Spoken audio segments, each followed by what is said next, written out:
অন্নপূর্ণা যোজনা নিয়ে final update চলে এসেছে।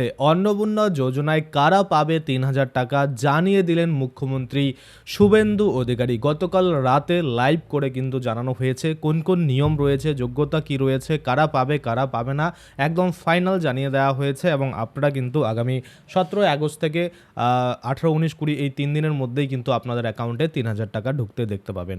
তো কারা পাবে কারা পাবে না, কারা মনে করুন এলিজিবল রয়েছে কারা এলিজিবল নয়, একদম ক্লিয়ারভাবে বলেছে। আমার চ্যানেলে এখনও লাইভ চলছে সেই শুভেন্দু অধিকারীর আমাদের যে সিএমএল লাইভ, আপনারা সেটাও দেখতে পারেন। আমি আপনাদের এখানেও কিন্তু বুঝিয়ে দেবো। এবার অনেকেই ভাবছেন যে হট করে আমি সানগ্লাস পরে কেন ভিডিও বানাচ্ছি।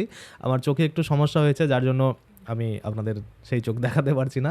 যাই হোক, একটু ম্যানেজেবল করে নেবেন। এখানে পরিষ্কার করে যদি আমরা দেখি যে অন্নপূর্ণা যোজনায় কী কী বলা হয়েছে এবং কারা টাকা পাবে কারা টাকা পাবে না, এবং আরও কিছু গুরুত্বপূর্ণ তথ্য রয়েছে। এমন কিছু আপডেট দিয়েছে, অনেকেই আছেন যারা ভাতা পান তারাও কিন্তু এই টাকা পাবেন। সেক্ষেত্রে কাদের ক্ষেত্রে এই ছাড়টা দেওয়া হয়েছে, অনেকে পিএম কিষাণ পান তারাও কিন্তু এই টাকা পাবেন। তো কাদের ক্ষেত্রে এই ছাড়টা দেওয়া হয়েছে সেটা আমরা ডিটেলসে কিন্তু অবশ্যই এই ভিডিওতে দেখবো। তো চলুন বেশি দেরি না করে ভিডিওটা শুরু করা যাক। ভিডিওটা শুরু করার প্রথমেই আমি আপনাদের বলতে যাবো, যারা ফেসবুক থেকে ভিডিওটা দেখছেন তারা অবশ্যই পেজটাকে ফলো করে নেবেন, আর যারা ইউটিউব থেকে দেখছেন তারা কিন্তু অবশ্যই চ্যানেলটাকে সাবস্ক্রাইব করে পাশের বেল আইকনটাকে এনাবেল করে নেবেন। আচ্ছা, কি বলছে অন্নপূর্ণা যোজনায় কারা পাবেন ৩,০০০ টাকা জানিয়ে দিলেন মুখ্যমন্ত্রী।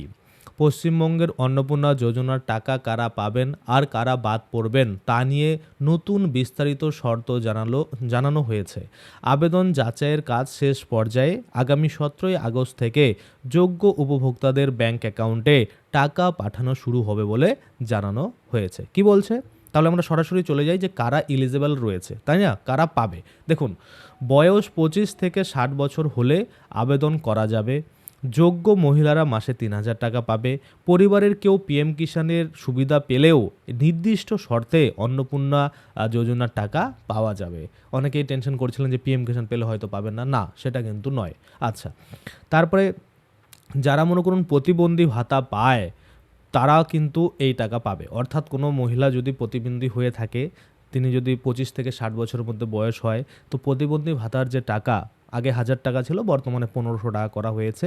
সেক্ষেত্রেও কিন্তু দুটি সুবিধা পাওয়ার সুযোগ রয়েছে। অর্থাৎ অন্নপূর্ণা যোজনার ৩,০০০ টাকা এবং প্রতিবন্ধী ভাতার জন্য যে ১৫০০ টাকা, টোটাল মাসে কিন্তু ৪৫০০ টাকা করে পাবে এই প্রতিবন্ধী যারা রয়েছে তারা। আশা করি আপনারা বুঝতে পারছেন। আচ্ছা, অনেকে বলবে দুটো ভাতা একসাথে পেতে পারেন না, কালকে মুখ্যমন্ত্রী লাইভে সরাসরি বলেছে পাবে। আচ্ছা, কোনো সংস্থায় যদি কর্মরত ঠিকাদারি শ্রমিকের পরিবারের সদস্য আবেদন করতে পারবেন।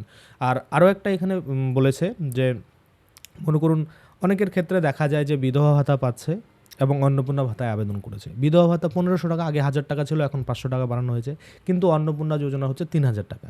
তো সেক্ষেত্রে বেশিটাই কিন্তু তাকে দেওয়া হবে, এটাও কিন্তু বলেছে। অর্থাৎ বিধবা ভাতা ১৫০০ টাকা না দিয়ে আপনাকে কিন্তু ৩,০০০ টাকার অন্নপূর্ণা যোজনার টাকা দেওয়া হবে। আশা করি আপনারা বুঝতে পারছেন। আচ্ছা, এবার তাহলে চলে আসি কারা পাবে না।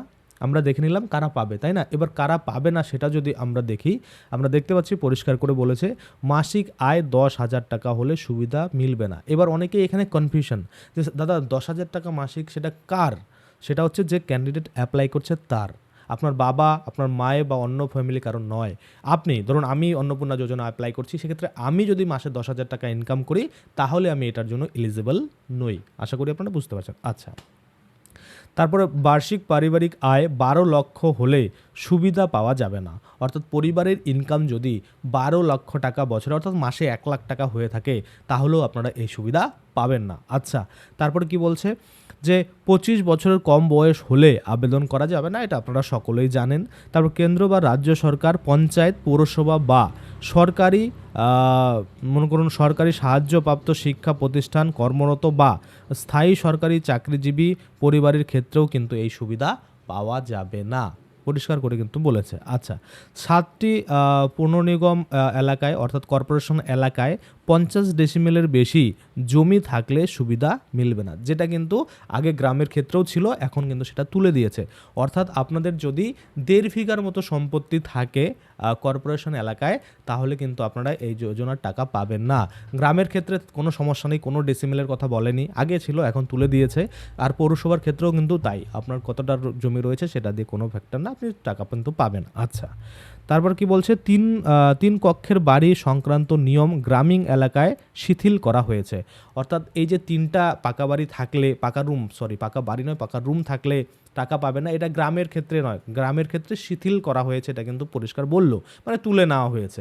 শুধুমাত্র এটা শহর এলাকার জন্য কিন্তু রয়েছে। যদি কারো শহরে 3টি রুম বিশিষ্ট ছাদ দেওয়া বাড়ি হয়ে থাকে, পাকা বাড়ি, তাহলে কিন্তু তারা এই যোজনার টাকা পাবে না। গ্রামের ক্ষেত্রে নয়, গ্রামের ক্ষেত্রে কিন্তু পাবে। যদি আপনার 4টা রুমেরও বাড়ি থাকে তারপরেও আপনি কিন্তু পাবেন গ্রামে আপনার বাড়ি হলে। আশা করি আপনারা বুঝতে পারছেন। আচ্ছা, এবার আরও কিছু গুরুত্বপূর্ণ তথ্য রয়েছে। কেমন? সেটা হচ্ছে যারা 3000 টাকার কম কোনো ভাতা পান, যেমন বিধবা ভাতা, তারা আলাদা করে 2টি ভাতা না পেয়ে অন্নপূর্ণা যোজনার 3000 টাকা পাবেন। যেটা আমি আপনাদের কিছুক্ষণ আগেই বলে দিলাম যে বিধবা ভাতার ক্ষেত্রে 1500 টাকা পায়, তারা কিন্তু 1500 টাকা না পেয়ে সরাসরি অন্নপূর্ণা যোজনার যে 3000 টাকা সেটা কিন্তু পাবে।